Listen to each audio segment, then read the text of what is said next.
Hello my dear friend, इस video में हम बात करेंगे सीडेसल स्टॉक के बारे में। यहाँ पर करंटली जो स्टॉक जो गिरावट है वो खत्म हो चुकी है लगभग, और स्टॉक प्राइस अब यहाँ पर एक अच्छा गेन लेता हमें दिख रहा है। तो लगातार कोई भी स्टॉक प्राइस जो है आप देखोगे लगातार ग्रीन कैंडल्स नहीं बनती हैं, लगातार वहाँ पर उसमें बार बार कनेक्शन होती रहती है, और वही यहाँ पर आप देख रहे हैं। ठीक है, इसके अलावा एक और चीज़ अगर आप देखोगे तो जब स्टॉक प्राइस इस रेंज में था, ये जो आप रेंज देख रहे हैं, इसको ब्रेकआउट किया तो यहाँ पर बहुत सारे नए इन्वेस्टर्स ने एंट्री का डिसीजन लिया, लेकिन जिन्होंने एकदम बॉटम पे बाई किया था उनको पता था कि यहाँ पर आकर स्टॉक प्राइस जैसे इसको ब्रेकआउट करेगा तो नए इन्वेस्टर आएंगे, तो उन्होंने यहाँ पर सेलिंग करी, और उसके बाद यहाँ पर एक रिट्रेस हमें दिख रहा है। इसके अलावा इस सुबह अगर आप पिवट यूज़ करोगे तो पिवट पॉइंट पे भी हमें काफ़ी चीज़ें देखने को मिल जाएंगी, लेकिन उससे पहले हम बात करते हैं ये गिरावट की। इस गिरावट के बाद से यहाँ पर प्राइस जो ऊपर उछला है, Q3 में हमें देखने को मिला कि कंपनी की जो कुल आय है वो हमें कम होती दिखी, जो कि लगभग 14 से लेकर 26% तक कम होती दिखी, जिसकी वजह से यहाँ पर गिरावट हमें देखने को मिली।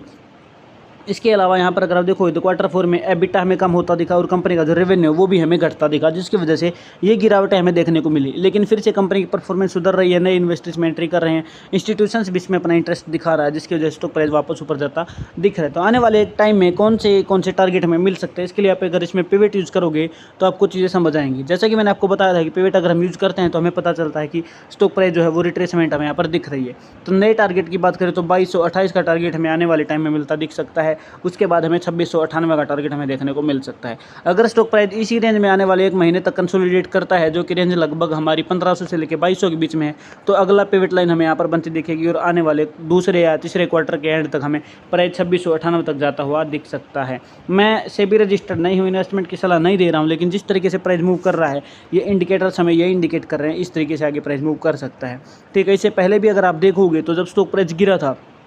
2023 के टाइम पे, तो कहाँ पर अगर संभला था, देखिए पिवट भी कहता है कि S1 पे संभल सकता है, और वही moving average 200 weekly time frame के अकॉर्डिंग भी आपको बताता है। ठीक है, अगर आप कंपनी के फंडामेंटल नंबर्स देखकर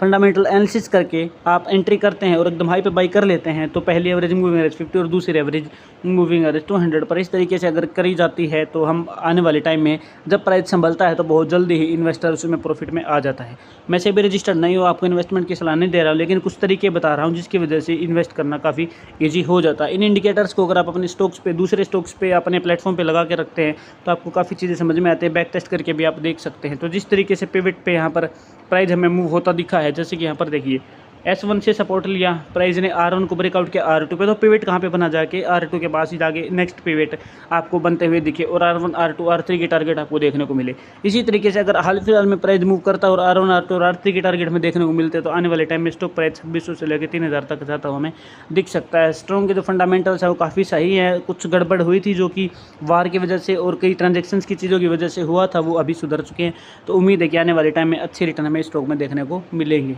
मैं एंड में बताना चाहूँगा कि सेबी रजिस्टर्ड नई इन्वेस्टमेंट की सलाह नहीं दे रहा हूँ, एजुकेशनल पर्पज से वीडियो बना रहा हूँ। अगर आप मेरे चैनल पर आए तो चैनल को जरूर सब्सक्राइब करें, ताकि आपको अच्छी चीज़ देखने को मिले, सही सटीक जानकारी आपको मिलती रहे। Thank you very much.